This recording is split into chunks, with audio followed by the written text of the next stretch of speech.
ये समझ लो कि सारे कठिन काम तुमने कर लिए, यहां तक आ गए हो तो, और ये यहां तक तुम्हें कॉन्फिडेंस है तो ये तो इजी सी बात है।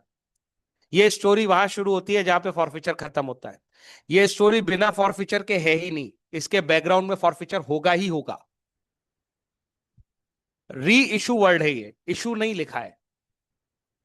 अगर आपने शेयर को पहली बार इशू किया है, किसी को दिया है कंपनी की तरफ से, और कंपनी ने पैसे लिए तो वो इशू कहलाता है। इसी की तो एंट्री इतनी देर से कर रहे हैं हम, इशू ऑफ शेयर्स।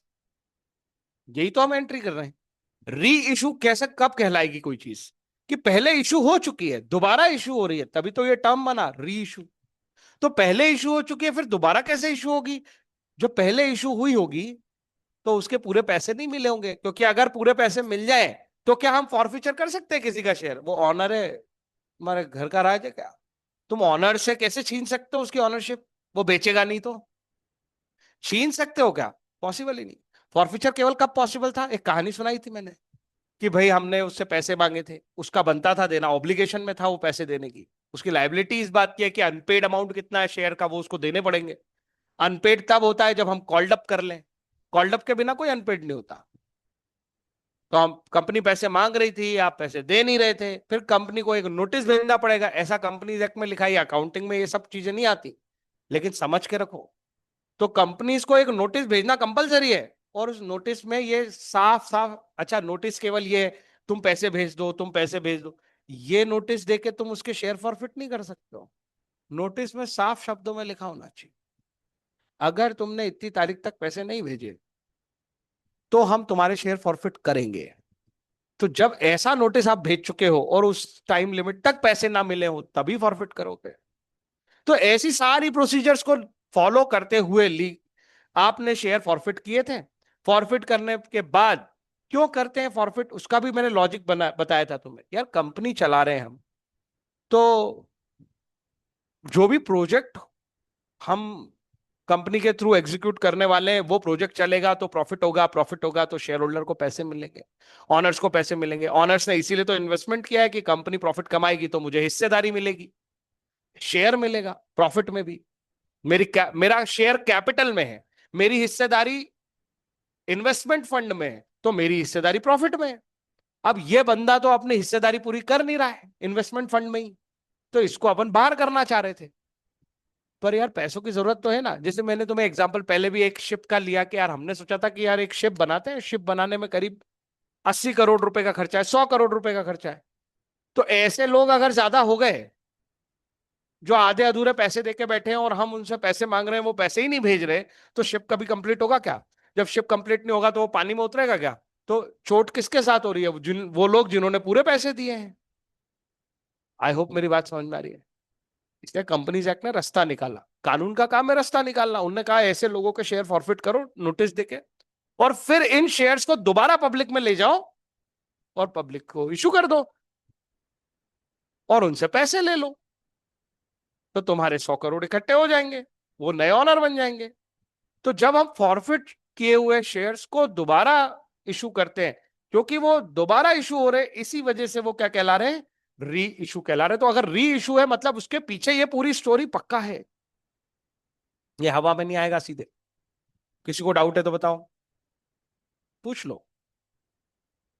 तो जो फॉरफिटेड शेयर्स थे वो ही री इशू होते हैं। अब अगर फॉरफिचर किया होगा तो मुझे बताओ, क्या ऐसा हो सकता है कि फॉरफिचर किया और हमने कोई पैसे कब्जा ना किए हो? Is it possible? ऐसा पॉसिबल तो तभी हो सकता था जब सामने वाले ने 1 रुपए दिए भी नहीं थे कैपिटल के नाम पे। क्या ऐसा हो सकता है? एप्लीकेशन के बिना तो हम वैसे ही किसी को नहीं जानते। एप्लीकेशन के अमाउंट तो कम से कम मिलता ही है, और कम से कम उतना तो फॉरफिट होता ही है। अरे हाँ या ना?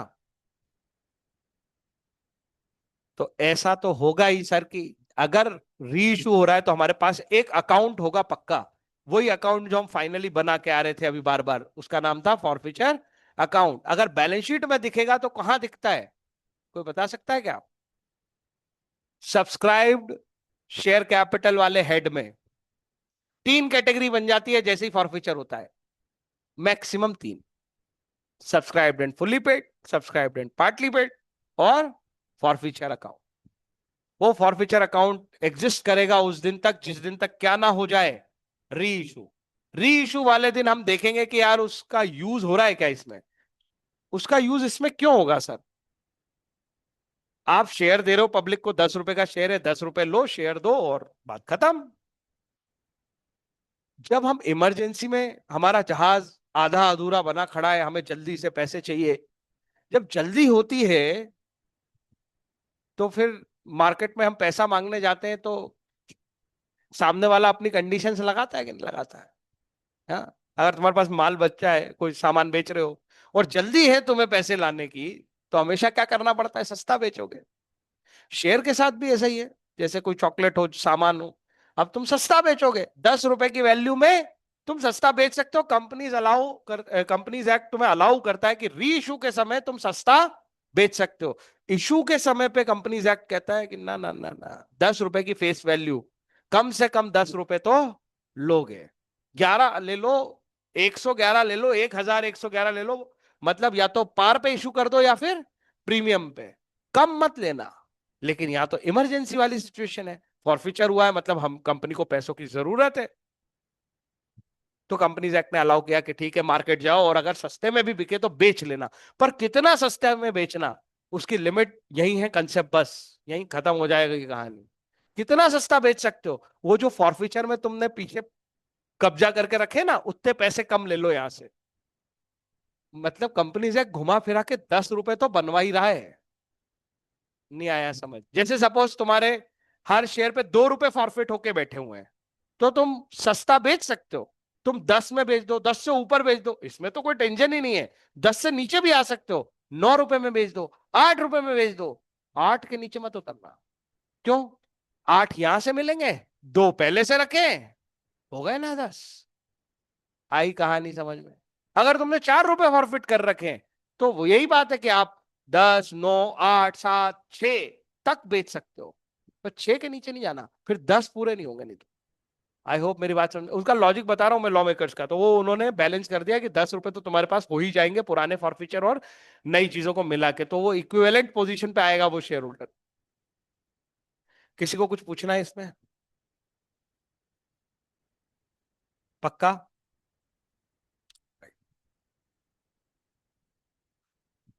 केवल थ्योरी पार्ट पे आज खत्म कर रहे हैं इसको पर। री issue of forfeited shares is not an issue of shares. इसे इशू ऑफ शेयर्स समझने की गलती मत करो। देखो मैंने जो पढ़ा है कहीं वैसे ही लिखा है कि मैंने ऐसे बोल दिया कुछ भी। री issue of forfeiture issue of shares नहीं है, सबसे पहले मैंने भी यही शुरू किया था। But is the sale of share, इसको आप ऐसा सोच सकते हो कि आप बेचने जा रहे हो और सस्ता भी बेच सकते हो, इसीलिए इस पे इशू की कंडीशन नहीं लगती कि you can not issue shares below its face value. आगे, forfeited shares may be reissued or sold on the terms may be decided by the company.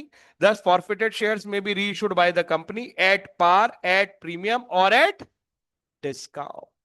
तो रीइश्यू किस पे भी हो सकता है, डिस्काउंट पे भी हो सकता है। एमसीक्यू क्वेश्चन है, इंपॉर्टेंट एमसीक्यू क्वेश्चन है, तुम पता है ना 20 नंबर के एमसीक्यू क्वेश्चन आएंगे हर 80 नंबर के पेपर में।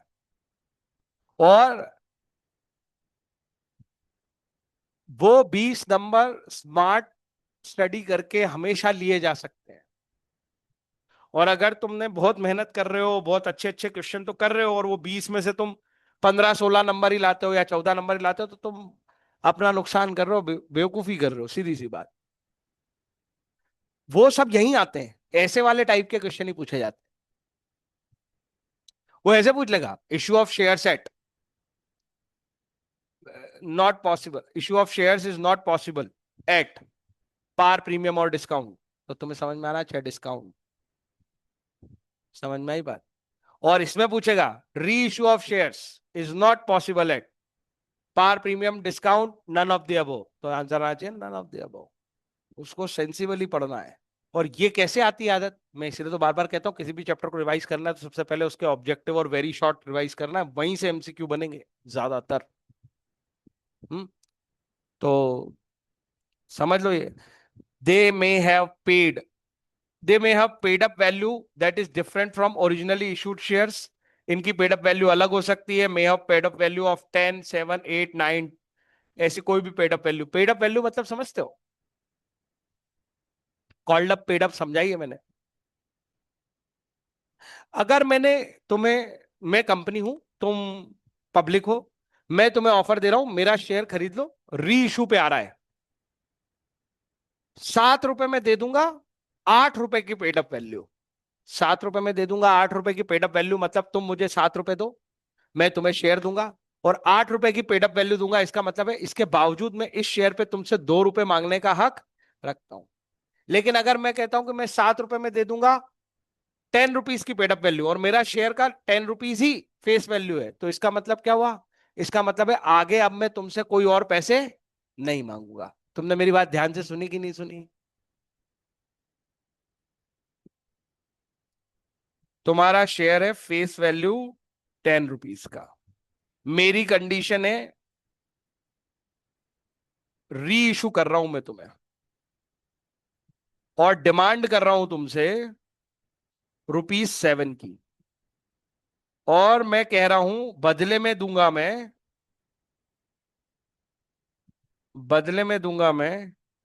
Paid up value ₹9। शेयर कितने का फेस वैल्यू का है? 10 रुपए का। मैं तुमसे कितने पैसे मांग रहा हूं? 7 रुपए। और मैं तुम्हें कह रहा हूं मैं तुम्हें कितने की पेड अप वैल्यू दूंगा? 9 रुपए की। इस कहानी का क्या मतलब है? इस कहानी का ये मतलब है पेड अप वैल्यू 9 रुपए का मतलब है 7 के बदले मैं ये मानूंगा कि तुमने कितने दे दिए हैं? 9 रुपए। डिस्काउंट कितना मिल रहा है तुम्हें? 2 रुपए का। इतना समझ में आया? इसका ये मतलब भी तो समझो कि फ्यूचर में मैं तुमसे 1 रुपए मांगने का हक रखता हूं। अरे तुम्हारी पेड अप वैल्यू कितनी है अभी? और जबकि तुमको शेयर कैपिटल के कितने पैसे देने पड़ेंगे? 10। 1 रुपए में जैसे बाकी शेयर होल्डर से मांग सकता हूं वैसे तुमसे भी मांग सकता हूं। इसी की जगह अगर मैं और क्लियर कर देता हूं, अगर मैं कहता कि मैं तुम्हें 7 रुपए का मैं शेयर दे रहा हूं, तुम मुझे 7 रुपए दो, मैं 10 रुपए की पेड अप वैल्यू का शेयर दे रहा हूं, इसका मतलब क्या अब मैं फ्यूचर में तुमसे कोई भी पैसे मांग सकता हूं? नहीं, क्योंकि अब तुम्हारी पेड अप वैल्यू भी कितनी है? 10। और शेयर भी कितने का है? 10 रुपए। अभी भी नहीं आया समझ में? पूछ लो, पूछ सकते हो, कोई जल्दी नहीं है। तुम पेड अप वर्ड भूल गए ना? कॉल्ड अप जितने मैंने मांगे, पेड अप जितने मैंने मांगे थे उसमें से तुमने कितने दिए। तो अगर मैं 9 रुपीज पेड अप दे रहा हूं, इसका मतलब क्या है? अब मैं ज्यादा से ज्यादा तुमसे फ्यूचर में कितने पैसे मांग पाऊंगा? 1 रुपए। अगर मैं 8 रुपीज पेड अप दे रहा हूं तो मैं कितने मांग पाऊंगा? 2 रुपए। आई होप ये बात समझ में आई थोड़ी सी। क्वेश्चन में और प्रैक्टिस होगी, थ्योरी से याद रखने की जरूरत नहीं है इतनी, सुना इसलिए दी एक बार डिटेल में ताकि जब क्वेश्चन में आए तो थोड़ा तो कुछ लगे, हाँ ऐसी कोई बात सर ने करी थी, है ना? तो जब क्वेश्चन आएंगे तब हम ज्यादा अच्छे से, वैसे भी मैंने फॉरफीचर तक में मैंने ज्यादा डिटेल नहीं पढ़ाई थी। आज तो मुझे बस उतना टाइम था मेरे पास कि मैं तुम्हें इसका इंट्रो करा दूं, इसके लिए। ये लो, 2 मिनट बस और, इलस्ट्रेशन नंबर 50 पढ़ते हैं और ये मजाक मजाक में सॉल्व हो जाएगा। तुमने मुझे यही भेजा है अगला, तो मैं कुछ कर नहीं सकता हूँ। 47 के बाद 48 का है मुझे नहीं पता, 49 का है ये भी नहीं पता, तो वो तुम भेजोगे तो मैं कराऊंगा, नहीं तो तुम्हें खुद करना पड़ेंगे। Star Limited forfeited 3,000 shares of 10 each for non-payment of the first and final call of ₹4 each per share. The forfeited shares were reissued at 10 per share as 8 paid up. कहानी समझ में आई कि नहीं आई? नहीं आई। फॉरफीचर वाली कहानी तो आधी तो वैसे समझ में आ जानी चाहिए। तुम 48 49 जरूर भेजना, उसके बाद अपन शुरू करेंगे। तुम केवल मुझे फॉरफीचर वाली एंट्री समझा दो, उसमें कोई दम नहीं है। Non payment of first and final call of ₹4, 10 रुपए के शेयर में। तो उस बंदे ने फर्स्ट एंड फाइनल कॉल भी ड्यू करा होगा कि नहीं करा होगा? अरे उसका पैसा नहीं आया मतलब हमने मांगे तो थे ही ना। तो शेयर कैपिटल तो कितनी डेबिट करनी पड़ेगी? 10 रुपए। स्टोरी बना के क्वेश्चन सॉल्व करना, हाँ या ना? प्रीमियम की तो कहानी नहीं है, और प्रीमियम की कहानी नहीं है तो अपने आधे झंझट ही नहीं है। क्यों? ना हमें ये सोचना है कि प्रीमियम ड्यू हुआ था, रिसीव हुआ था, प्रीमियम है ही नहीं क्वेश्चन में। क्या नहीं मिला है? First and final call. तुम क्रेडिट किसको कर लो? फर्स्ट एंड फाइनल कॉल, 4 रुपए। अगर तुम ये सोचते हो हमने कॉल इन अरियर बना दिया होगा, तो कॉल इन अरियर को क्रेडिट कर लो, 4 रुपए। फाइनल फॉरफीचर कितने का करोगे? 6 रुपए का। क्वेश्चन में प्रीमियम तो है नहीं ना, कैपिटल के नाम पे 6 रुपए हमने कब्जा है। 6 रुपए इंटू 3,000, 18,000 रुपए का फॉरफीचर बनेगा। कोई दम था क्या क्वेश्चन में? चलो यही बताई दो रीइशू। कितने रुपए पे री इशू कर रहे हो? 10 रुपए पे। तो एक शेयर पे कितने अमाउंट रिसीव होगा तुम्हें? 10 रुपए। अरे हाँ ना, 10 रुपए पे री इशू कर रहे हो तो 10 रुपए ही तो मिलेंगे। 3,000 इंटू 10 कितने मिल जाएंगे बैंक अकाउंट में? 30,000। इसमें क्या दम है? अच्छा, कैपिटल कितने की देंगे? 8 रुपीज पेड अप की। बस यही समझा रहा हूं। 2 रुपए अभी फ्यूचर में और मांगने हैं इससे। अब इसकी मजा देखो। ये कोई इश्यू ऑफ शेयर नहीं हो रहा है कि हम share application allotment, first call, final call, किसी चीज की जरूरत नहीं। ये तो सेल है, सिंपल। इश्यू में क्या होता है? पार्टी का नाम ढूंढो, ये ढूंढो। ये तो बेच रहे हैं अपन। तो अगर बेच रहे हो तो कुछ नहीं करना है, सीधे शेयर कैपिटल मारो, बैंक टू शेयर कैपिटल। अंतर है ना इशू में और री इशू में। तो कितने की कैपिटल लिख सकते हैं सर? 3,000 इंटू 8। 10 नहीं लिख सकते, क्यों? हमने पेड अप वैल्यू कितनी दी है? 8। इससे भी मांगेंगे बाद में, कितने रुपए? 2 रुपए। तो कैपिटल कितनी बनी? 24,000। समझ में आया? तो बाकी पैसे किसके? प्रीमियम। ऐसा कोई जरूरी थोड़ी इशू पे प्रीमियम होता, हम तो कहीं पे भी ले सकते। तो ये पूरा 6,000 क्या हुआ? प्रीमियम हुआ। क्या हमें जरूरत पड़ी इस 18,000 रुपए को यूज करने की? पता है ये पैसे हमने यूज करने के लिए रखे थे कि बाद में अगर सस्ता बिकेगा तो इसको फॉरफीचर में पटक के रखो। क्या ये यूज हुए? ये कब यूज होते हैं पता है? जब हम डिस्काउंट पे शेयर इशू करते हैं। ये कब यूज नहीं होंगे? पार और प्रीमियम के केस में इसका काएगा काम, हमारे पास तो उतने पैसे आ रहे हैं जितने की हम वैल्यू दे रहे हैं। अगर डिस्काउंट पे इशू होता तो मुझे इस 18,000 का गेन है उसे यूज कर लेता मैं। कुछ समझ में नहीं आया क्या? तो अगर ये यूज नहीं हुए तो आज इसका पर्पस पूरा हो गया। इसका पर्पस पूरा हो गया तो इसका क्या करना है सर? आज इसको तुम गेन मानोगे। प्रूडेंस कंसेप्ट याद है? हम इसको गेन तब तक नहीं मान रहे थे जब तक ये श्योर नहीं था कि इसका जरूरत ना पड़ जाए, हम कभी लॉस में ना चले जाए। आज इस 18,000 रुपए को श्योर हो गया क्योंकि हमारे शेयर फिर से इशू हो गए, और इस ये 18,000 रुपए जो हमने पहले कब्जा किए थे, आज बोल सकते हैं कि हमारा फायदा हो गया है। उस डेट तक हम कैसे बोल देते कि फायदा हो गया? तो आज इसको फायदा बना देते हैं। अभी तक ये बेचारा कहां दिख रहा था? इसीलिए मैंने समझाया था तुम, सब्सक्राइब्ड कैपिटल में दिख रहा था। आज हम इसे कहां दिखाएंगे? फायदे की जगह। फायदे की जगह कौन सा है? रिजर्व। वो 18,000 उठा के हमने किसमें डाल दिए? रिजर्व। हम सीखेंगे इसको शांति से। पर मैं फिर कह रहा हूं, ये बहुत इजी टॉपिक है। ठीक है? तो डन। बाकी का मिल करते हैं कल।